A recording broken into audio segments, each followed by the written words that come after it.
देशवासियों को नमस्कार।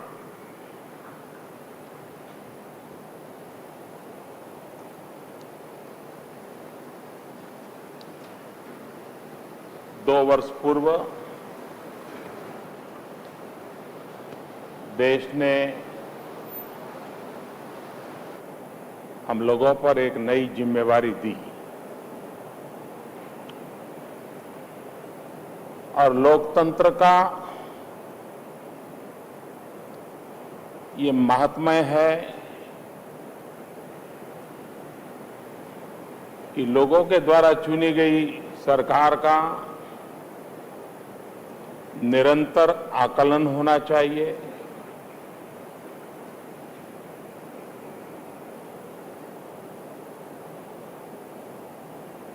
कमियां हो, अच्छाइयां हो, उसका लेखा जोखा होना चाहिए।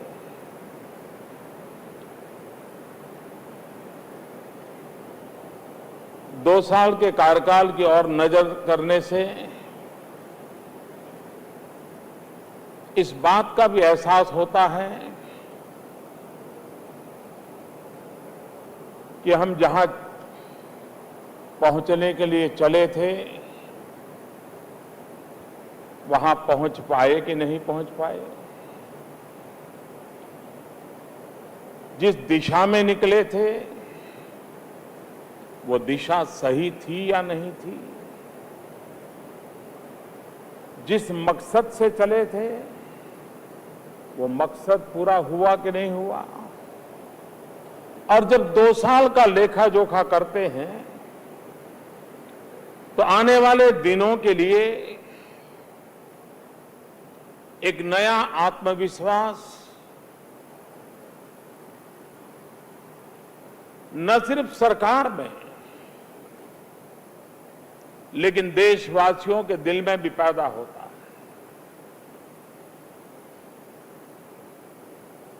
पूरे देश में मैं देख रहा हूं कि पिछले करीब 15 दिन से भारत सरकार के हर काम का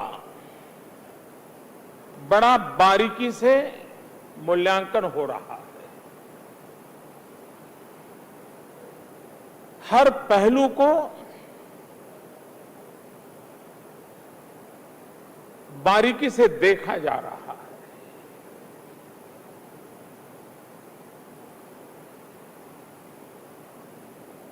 और मैं आज देशवासियों के सामने बड़े संतोष के साथ खड़ा हूं। इतनी बारीकी से जांच पड़ताल होने के बाद हम एक नए विश्वास को प्राप्त कर पाए हैं, नए उत्साह को प्राप्त कर पाए हैं और जनता जनार्दन के आशीर्वाद हर दिन बढ़ते चले जा रहे हैं तो हमारा काम करने का उत्साह भी बढ़ता चला जा रहा है। मैं उन लोगों के लिए तो कुछ कह नहीं सकता हूं कि जिनका राजनीतिक कारणों से विरोध करना अनिवार्य होता है और वो स्वाभाविक भी है लोकतंत्र में। लेकिन देश ने पिछले 15 दिन में 2 बातें स्पष्ट देखी हैं। एक तरफ विकासवाद है, दूसरी तरफ विरोधवाद है। और विकासवाद और विरोधवाद के बीच में ये जनता जनार्दन दूध का दूध और पानी का पानी करके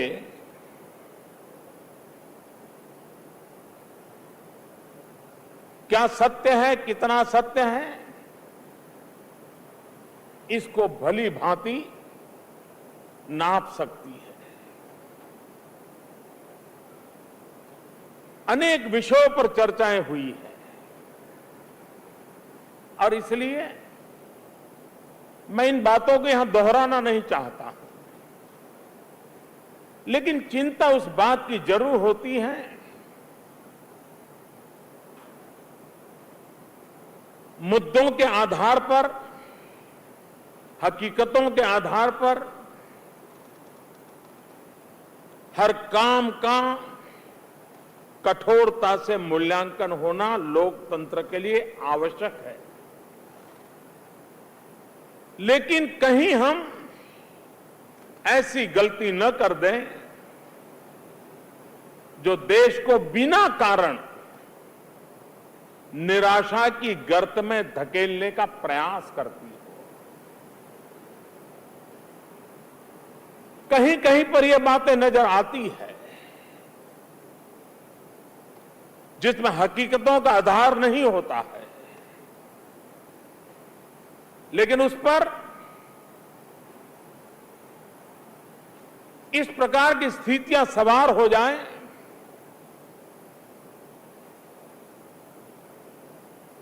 ये कभी कभी चिंता कराता है।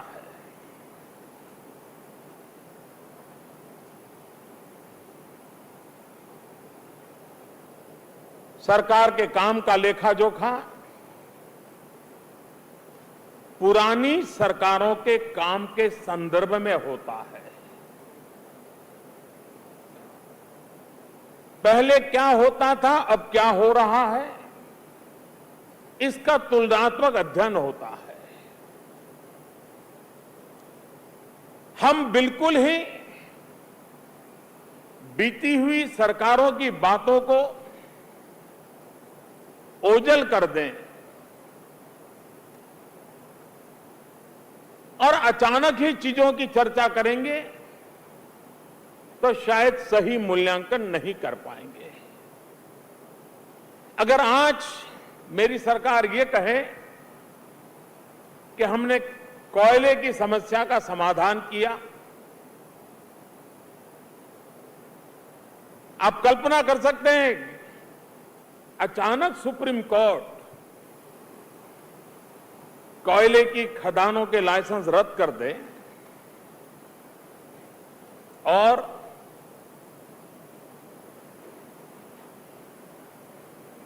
बिजली के कारखानों में कोयले का संकट पैदा हो जाए और ऐसी विकट स्थिति में जबकि पूरी सरकार कोयले के भ्रष्टाचार के कारण देश के अंदर बदनामी भुगत चुकी हो,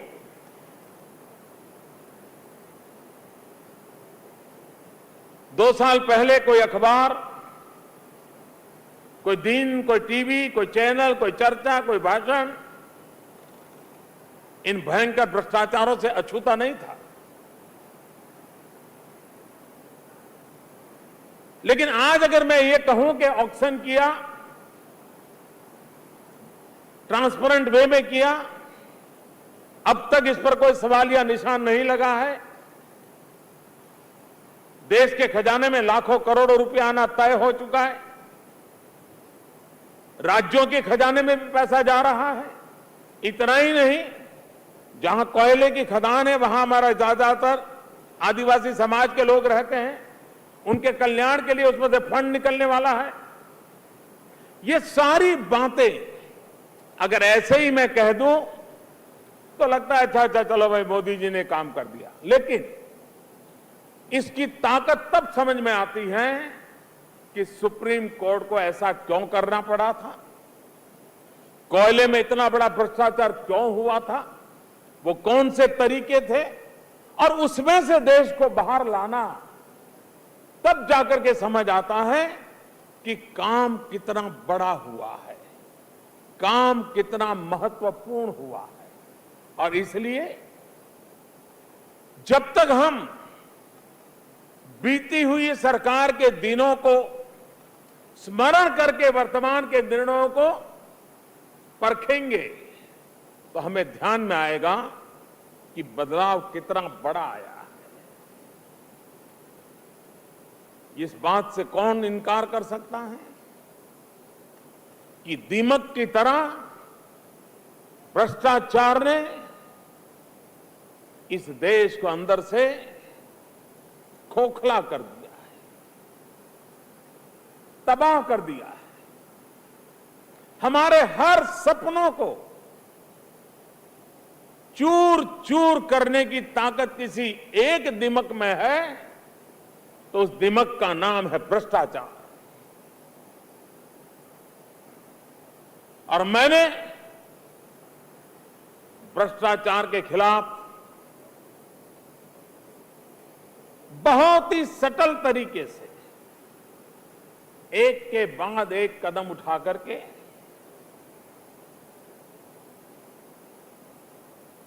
हिंदुस्तान के जन मन को आंदोलित करने वाला इस इश्यू को स्पर्श करने का प्रामाणिक प्रयास किया है।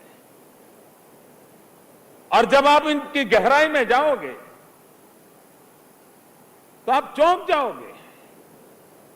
आप कल्पना कर सकते हो कि देश कैसे चला है। वो बेटी जो कभी पैदा भी नहीं हुई है, देश की सरकारों के फाइलों में वो बेटी विधवा भी हो जाती है और उस विधवा बेटी को पेंशन भी मिलना शुरू हो जाता है और सालों तक पेंशन जाता है। और कभी ऐसे भ्रष्टाचारों की चर्चा तक नहीं होती। हमने जब डायरेक्ट बेनिफिट ट्रांसफर स्कीम के अंतर्गत रसोई गैस उसकी सब्सिडी डायरेक्ट पहुंचाना शुरू किया, आधार से उसको लिंक किया, जनधन अकाउंट से लिंक किया और कैसी अद्भुत परिणाम आया है। देशवासियों को जान करके हैरानी होगी, अकेले रसोई गैस में इतने फर्जी नाम मिले, इतने फर्जी सिलेंडर की चर्चा निकली, जिसको हमने लीकेज को बंद करने का प्रयास किया। करीब करीब 15,000 करोड़ रुपया आपकी हक का पैसा बचा लिया। किसी के यहां रेड हो जाए और किसी के यहां से 50 करोड़ रुपया मिल जाए तो हमारे देश में हेडलाइन बन जाती है। 50 करोड़ मिल जाए तो बड़ी मेहनत करके, योजना करके 15,000 करोड़ रुपया करीब करीब देश का बचाना। मैं कहता हूं मेरा देश मेरे इस एक काम के लिए भी ये कहेगा, मोदी जी आप सही कर रहे हो। आपको हैरानी होगी, राशन कार्ड जिससे गरीबों के लिए सस्ते में अनाज मिलता है, केरोसिन मिलता है, उसकी आवश्यकताओं की पूर्ति होती है। हमने जरा जांच पड़ताल शुरू की, भाई कारोबार क्या चल रहा है, क्योंकि गरीब की थाली में जो चावल जाता है उसको तो यही लगता है कि मुझे 3 रुपये में चावल मिला या 2 रुपये में मिला या 1 रुपये में मिला, लेकिन उस गरीब तक वो बात नहीं पहुंचती है कि उसकी थाली में जब चावल जाता है तो 1 किलो पर 27 रुपया भारत सरकार के खजाने से जाता है। उसे पता नहीं है, तब जाकर उस थाली में 1 रुपया, 2 रुपया, 3 रुपये में चावल आता है और वो राशन कार्ड से होता है। अभी तो मेरा काम चल रहा है, लेकिन जितना हुआ है अब तक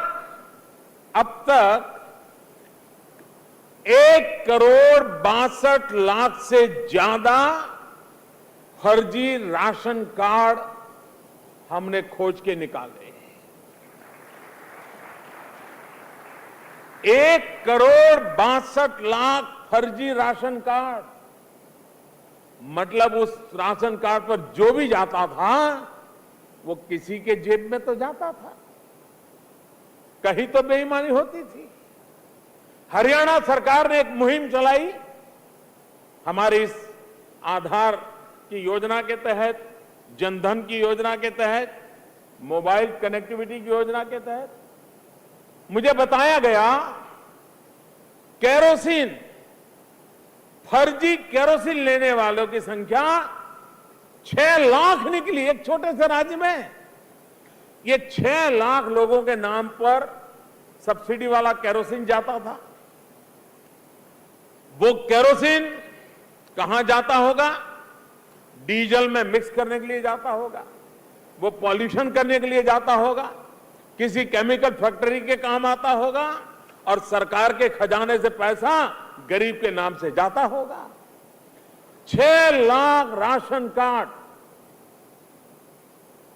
1 crore 62 lakh ration card, 6 lakh kerosene के।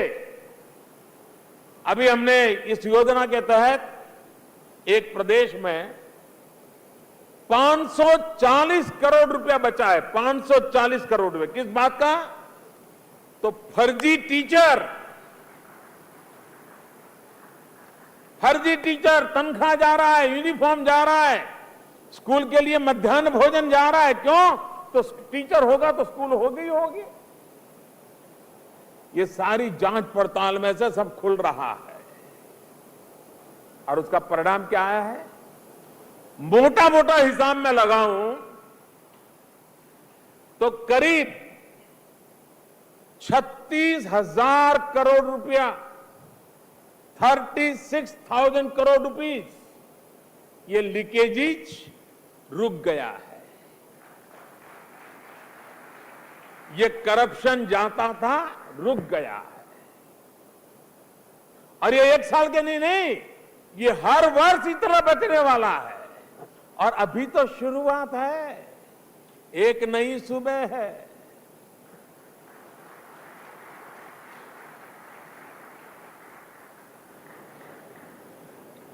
कुछ लोग कहते हैं कि मोदी जी आप इतनी मेहनत करते हो, इतना काम करते हो, आपका इतना विरोध क्यों होता है? रोज आपके खिलाफ इतना तूफान क्यों चलता रहता है?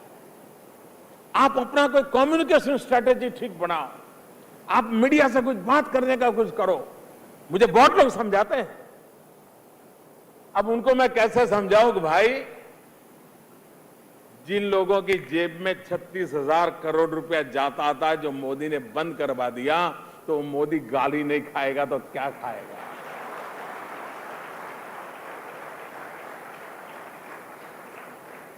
लूट चलाने वालों को कैसी कैसी परेशानियां होती होगी, इसका अंदाज हम भली भांति कर सकते हैं। मैं कई ऐसे विषय बताता हूं जिस पर हमने 2 साल में बड़े सटीक तरीके से इनिशिएटिव लिए हैं, और उसका परिणाम आज ये दिखने को मिला है। आप देखिए, कभी एलईडी बल्ब कितने रुपए में बिकता था, आज कितने रुपए में बिकता है? कहीं पर 200, 250, 300 तक एलईडी बल्ब की कीमत थी, आज वो 60, 70, 80 पर आ गई। अगर हमारे देश में हम कहीं बिजली का कारखाना लगाएं और हम घोषणा करें कि 2 लाख करोड़ रुपयों के बिजली के कारखाने लगेंगे, या 1 लाख करोड़ रुपयों के बिजली के कारखाने लगेंगे, तो हमारे देश के जितने आर्थिक विषयों पर लिखने वाले अखबार हैं, वो हेडलाइन बनाएंगे कि मोदी ने एक बहुत बड़ा भारी सपना देखा है, 1 लाख करोड़ रुपया के बिजली के नए कारखाने लगेंगे, ये होगा, वो होगा, टिकना होगा, फलाना होगा। कोई ये भी लिखेगा मोदी बातें करता है लेकिन रुपये कहां से आएंगे, 1 लाख करोड़ कहां से? बस सब बातें हो सकती है, लेकिन इस बात की चर्चा नहीं होगी कि एलईडी बल्ब के कैंपेन के कारण जिन 500 शहर को हमने टारगेट किया है, उन 500 शहर में अगर हम 100% एलईडी बल्ब पहुंचाने में सफल हो गए, और होने वाले हैं, जिस दिन वो काम पूरा होगा, इस देश में करीब करीब 20,000 मेगावाट बिजली बचने वाली है। 20,000 मेगावाट बिजली बचने का मतलब होता है 1 लाख करोड़ रुपए की बिजली के कारखाने की लागत जो है वो बचने वाली है। लेकिन 60-70 रुपए के एलईडी बल्ब में कोई न्यूज का विषय हो सकता है क्या? उसमें क्या खबर है जी।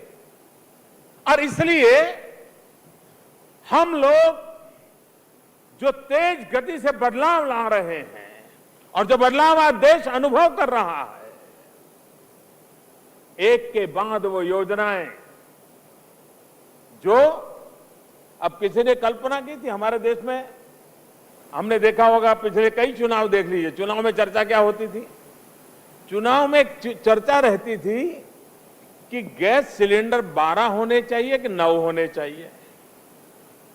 और बड़े बड़े लीडर घोषणा करते थे और दूसरे दिन अखबार में हेडलाइन छपती थी कि 9 सिलेंडर नहीं, अब गैस के 12 सिलेंडर दिए जाएंगे और 9 सिलेंडर से 12 सिलेंडर पर वोट मांगे जाते थे।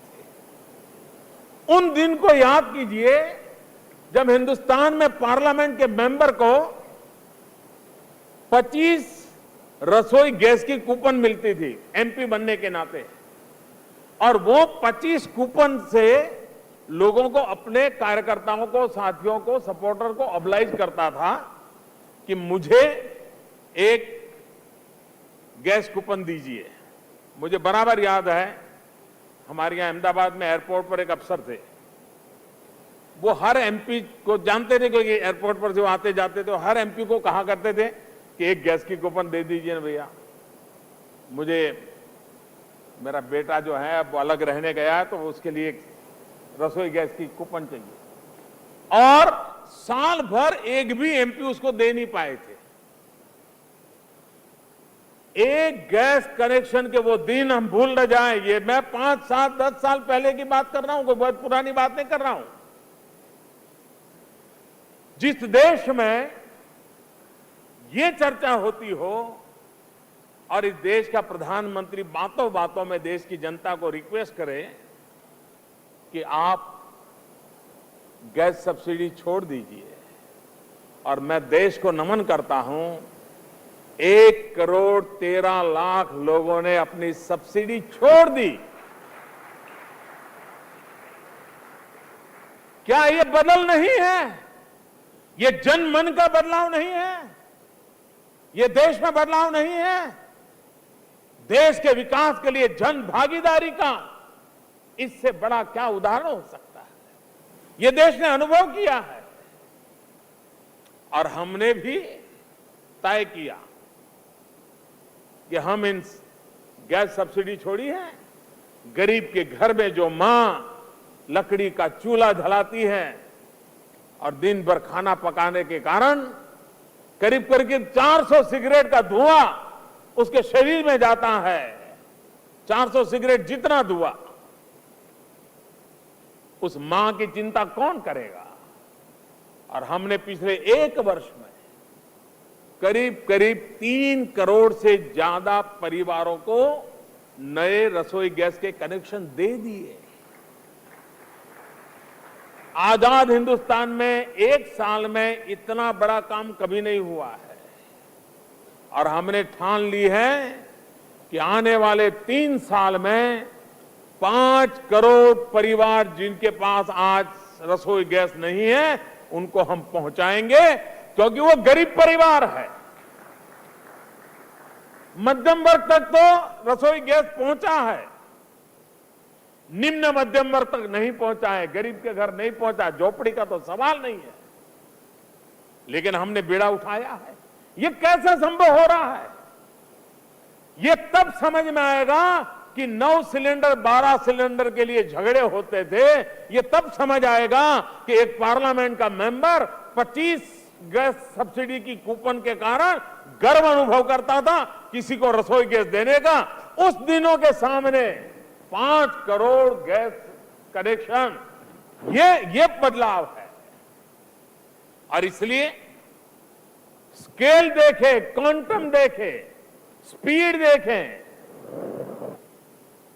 टारगेटेड ग्रुप देखें तो आपको ध्यान में आएगा कि गरीबों के कल्याण के लिए, गरीबों की भलाई के लिए एक के बाद एक कदम उठाए। हमारा किसान, हम चाहे बारिश को तो कभी कभी कह देते हुए बारिश नहीं आई, लेकिन हम धरती माता का क्या हाल करके रखा है इसकी वे भी चर्चा ही नहीं करते। किसान बेचारा बर्बाद हो जाए तो कह देते हैं भाई बीज खराब था या पानी नहीं आया, लेकिन हम इस चीज को नहीं देखते हैं कि हमने धरती मां को बर्बाद कर दिया है। हमने इस मां का इतना एक्सप्लॉयटेशन किया है कि आवश्यकता है हमारी धरती मां को बचाना, और इसलिए हमने सॉइल हेल्थ कार्ड का एक बड़ा मिशन लेके चल पड़े हैं। धरती की सेहत कैसी है, मिट्टी में कौन से गुण हैं, कौन सी कमियां है, किस प्रकार के फसल के लिए वो जमीन अनुकूल है, कौन सी दवाई चलेगी, कौन सा फर्टिलाइजर चलेगा।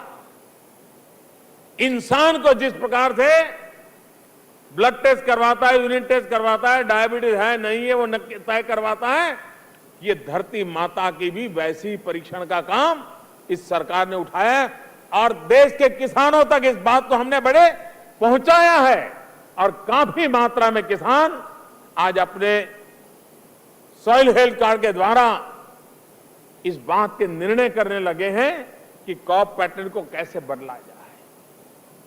मेरा कहने का तात्पर्य यह है कि देश के सामान्य मानवी के जीवन में बदलाव लाने की दिशा में अनेक ऐसे काम हमने किए, और उसमें एक महत्वपूर्ण काम है, और मैं मानता हूं लोकतंत्र की एक बहुत बड़ी पूंजी होती है। लोकतंत्र की पहली शर्त होती है कि शासकों के दिल में अपने जनता के प्रति अप्रतिम विश्वास होना चाहिए, भरोसा होना चाहिए। हमने अब तक सरकारें चलाई है जनता पे अविश्वास करना। मैंने एक दिन इनकम टैक्स ऑफिसरों की मीटिंग की थी, मैंने कहा आप व्यापारियों को चोर मान करके क्यों चल रहे हो भाई, क्या देश ऐसे चलेगा क्या?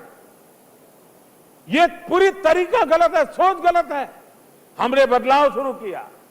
हमारे यहां तो अगर आप ग्रेजुएट हैं, कहीं अप्लाई करना है तो सर्टिफाई कराने के लिए किसी कॉर्पोरेटर या कोई एमएलए या एमपी के घर के बाहर कतार में खड़ा रहना पड़ता था, और वो आपका चेहरा भी नहीं देखता था, और उसका एक छोटा सा लड़का घर में बैठता थप्पा मार देता था, आपको सर्टिफाई कर देता, हाँ आपका सर्टिफाई कर दिया। अगर यही करना जरूरत क्या है? हमने कहा कोई जरूरत नहीं है, लोगों को कह दिया आप अपने आप ही सर्टिफाई करो और सरकार में भेज दो, जब फाइनल ऑर्डर होगा तब आप ओरिजिनल सर्टिफिकेट दिखा देना। हमने जनता जनार्दन पर भरोसा करना चाहिए, और एक बार आप, ये देश उनका भी तो है, एक बार जनता पे हम भरोसा करते हैं, आप देखिए आपको बदलाव आएगा। मैं एक दिन सुरेश प्रभु को कहता था, मैंने कहा सुरेश जी कभी ये तो कोशिश करो कि फलानी तारीख को फलाने रूट पर ट्रेन में एक भी टिकट चेकन नहीं रहेगा। देखिए ये देश के लोग ऐसे हैं, हम विश्वास करें, कभी ये भी करके देखना। हम कोशिश कर रहे हैं, मैं एक के बाद एक ये जो अफसरशाही चल रही है उसको दूर करने की कोशिश बड़ी भरपूर कर रहा हूं। ये लोकतंत्र है, जनता जनार्दन की ताकत ये सर्वाधिक होनी चाहिए, और उस दिशा में एक के बाद एक कदम उठा रहे हैं। अभी हमने एक निर्णय किया, ये निर्णय देश के नौजवानों के लिए अत्यंत महत्वपूर्ण निर्णय है। हमारे देश में करप्शन का एक एरिया कौन सा है? नौकरी। वो रिटर्न टेस्ट देता है, लिखित परीक्षा देता है, तब तक तो ज्यादा चिंता नहीं रहती, बेचारा देता है, और उसमें से इंटरव्यू कॉल आ जाता है। इंटरव्यू कॉल आ जाता है तो उसके मन में एक आशा जग जाती है, तो वो इंटरव्यू में क्या पूछेंगे, कैसे कपड़े पहन करके जाऊं, ये चिंता नहीं करता है। चिंता ये करता है इंटरव्यू कॉल आया है, कोई सिफारिश वाला मिल जाएगा क्या, कोई मुझे मदद करने वाला मिल जाएगा क्या, और कोई दलाल उसके यहां पहुंच जाता है कि देखो भाई तुम्हारा इंटरव्यू आया है, यह नौकरी चाहिए, पास होना है, इतना देना पड़ेगा। ये करप्शन का पूरा खेल इंटरव्यू के आसपास चल रहा है। हमने तय कर दिया, भारत सरकार में वर्ग 3 और 4 के जो एम्प्लॉय हैं, कोई इंटरव्यू नहीं होगा। मेरिट लिस्ट पर कंप्यूटर तय करेगा कि पहले इतने लोग हैं, इनको नौकरी चली जाएगी। 2 निर्णय गलत हो भी जाएंगे, लेकिन इससे देश को जो दिमक लगी है, इस दिमक से मुक्ति मिल जाएगी। और इसलिए एक के बाद एक ऐसे निर्णय हमने किए, और ये निर्णय पूरे निर्णय एक नए सोच के साथ है। और यही सबसे बड़ा बदलाव है कि देश के अंदर एक विश्वास भरना, संकल्प के साथ चलना और सामान्य मानवीय की जिंदगी की आशा आकांक्षाओं को पूर्ण करने का निरंतर प्रयास करना। सरकार के 2 साल के कामों पर मुझे अगर बोलना तो हो सकता है ये दूरदर्शन वालों ने 1 सप्ताह भर यहां मेरे पूरा दिन भाषण रखना पड़ेगा। इतने सारे अचीवमेंट्स, लेकिन मैं अचीवमेंट की चर्चा करने आपके बीच नहीं आया। मैं आपको विश्वास दिलाने आया हूं। देशवासियों ने हमें भरोसा दिया, उस भरोसे को हम पूरा करने के लिए पूरी कोशिश कर रहे हैं। और देश ने देखा है, बद इरादे से कोई निर्णय नहीं किया है, मेहनत करने में कोई कमी नहीं रखी है, और राष्ट्रहित को सर्वोच्च रख करके, जन सामान्य के हितों को सर्वोत्तर करके हमने अपने आप को जुटा दिया है। टीम इंडिया का कल्पना लेकर के चले हैं, राज्यों को कंधे से कंधा मिलाकर के काम में जोड़ने का चले हैं। लेकिन ये बात सही है कि जिन्होंने आज तक खाया है, उनको तो मुश्किल आनी ही आनी है, उनको तो तकलीफ होनी ही होनी है। किसने खाया, कब खाया है, वो मेरा विषय नहीं है, लेकिन ये देश का रुपया है, गरीब का पैसा है, ये किसी औरों के पास जाने नहीं दिया जाएगा। इस काम पर मैं लगा हुआ हूं। उस दिन को तकलीफ होती होगी, होती रहे, हम देश के लिए काम करते रहेंगे। देश की जनता हमें आशीर्वाद देती रहे। मैं फिर एक बार आज इस अवसर पर आप सबके बीच आने का मुझे अवसर मिला, मेरी बात बताने का अवसर मिला। मैं आपका बहुत बहुत आभारी हूं। धन्यवाद।